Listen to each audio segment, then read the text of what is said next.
എത്ര വലിയ ചുമയും ജലദോഷവും കഫക്കെട്ടുമൊക്കെ മാറിക്കിട്ടാൻ ഇതുപോലെ ഒന്ന് ഉണ്ടാക്കി നോക്കൂ. ഇവിടെ ഞാൻ എടുത്തിരിക്കുന്നത് പനിക്കൂർക്കയുടെ ഇലയും തുളസി ഇലയാണ്. ഇതാദ്യം നന്നായി കഴുകി വൃത്തിയാക്കണം. തുളസി ഇലയും പനിക്കൂർക്ക ഇലയും ഒരുപാട് ഔഷധ ഗുണങ്ങളുണ്ട്. തൊണ്ടയടപ്പിന് തുളസി ഇലയിട്ട് വെള്ളം തിളപ്പിച്ച് കുടിക്കുന്നത് വളരെ നല്ലതാണ്. മൂക്കടപ്പിനും ജലദോഷത്തിനും കഫക്കെട്ടിനും തുളസി ഇലയിട്ട് ആവി പിടിക്കുന്നതും വളരെ നല്ലതാണ്. ദിവസവും പനിക്കൂർക്ക നീര് കഴിക്കുന്നത് രോഗപ്രതിരോധ ശേഷി മെച്ചപ്പെടുത്തും. പിന്നീട് ഒരു മിക്സിയുടെ ജാറിലേക്ക് പനിക്കൂർക്ക ഇലയും തുളസി ഇലയും ചേർത്ത് കൊടുക്കുന്നുണ്ട്. പിന്നെ ഒരു വലിയൊരു കഷ്ണം ഇഞ്ചിയാണ് ഇവിടെ എടുത്തിരിക്കുന്നത്. അത് തൊലിയൊക്കെ കളഞ്ഞ് ചെറിയ കഷ്ണങ്ങളായി കട്ട് ചെയ്ത് മിക്സിയുടെ ജാറിലേക്ക് ചേർത്ത് കൊടുക്കുന്നുണ്ട്. പിന്നീട് ചെറിയ ഉള്ളിയാണ് ഇവിടെ ഞാൻ ചേർത്ത് കൊടുക്കുന്നത്. ചെറിയ ഉള്ളി ഞാനൊരു 6-8 എണ്ണം എടുത്തിട്ടുണ്ട് ഇവിടെ.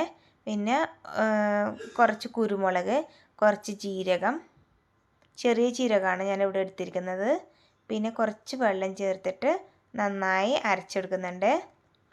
പിന്നീട് ഒരു അരിപ്പ വെച്ച് നന്നായി അരിച്ചെടുക്കുന്നുണ്ട്. ഒരുപാട് ഔഷധ ഗുണങ്ങളുള്ളതാണ് ഇവയൊക്കെ. പനിക്കൂർക്ക ഇലയിട്ട് എണ്ണ കാച്ചി തേച്ചാൽ തുടർച്ചയായുള്ള തുമ്മലിന് ഒരു പരിഹാരമാണ്.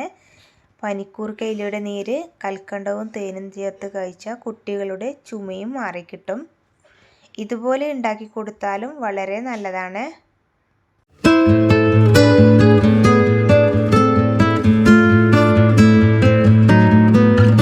പിന്നീട് ഒരു പാനിലേക്ക് 2 അച്ച് ശർക്കരയാണ് ചേർക്കുന്നത്.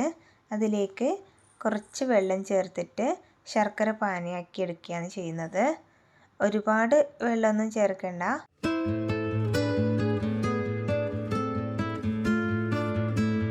ഇനി ഈ ശർക്കര പാനിയിലേക്ക് നമ്മൾ നേരത്തെ അരച്ച് വെച്ച കൂട്ട് ഇതിലേക്ക് ചേർത്ത് നന്നായി ഇളക്കുക. നല്ല ഡ്രൈ ആകുന്നത് വരെ നമ്മളിത് ഇളക്കി കൊടുക്കണം.